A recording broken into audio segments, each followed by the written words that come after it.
নির্বাচনের পরেই এই রাজনৈতিক দলগুলো যার যার জায়গায় আলাদা আছে।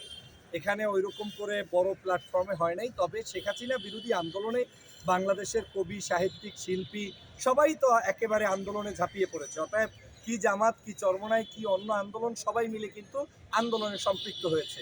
আমি মনে করি সেই জায়গা থেকে আন্দোলনের জন্যই সবাই ঐক্যবদ্ধ হয়েছিল। যেহেতু বাংলাদেশে আগামীর বাংলাদেশ ফ্যাসিস্ট স্বৈরাচার বিরোধী বাংলাদেশ হবে, সেই বাংলাদেশে প্রত্যেকটি রাজনৈতিক দলের স্বাধীনভাবে রাজনৈতিক মত প্রকাশ করা কিংবা নির্বাচন করার অধিকার আছে। সেই জায়গা থেকে ভিন্ন নির্বাচন হওয়ারই সম্ভাবনা আছে বলে আমি মনে করি। সেক্ষেত্রে হয়তোবা এমনও হতে পারে যে এই দুটি দলের মধ্যে একতাবদ্ধভাবে একই সাথে জোট করে নির্বাচন করার সম্ভাবনা নাও থাকতে পারে। তবে রাজনীতির তো শেষ কথা বলতে কোনো কথা নেই। নির্বাচনের আগ পর্যন্ত আপনাদেরকে অপেক্ষা করতে হবে। তবে আমি মনে করি কাদা ছড়াছড়ি কোনোভাবে কাম্য নয়। আপনি আপনার আদর্শ প্রচার করুন, আমি আমার আদর্শ প্রচার করি। জনগণ যাকে যেখানে ভালোবাসবে সে সেখানে জয়যুক্ত হবে, এটাই আমার বিশ্বাস।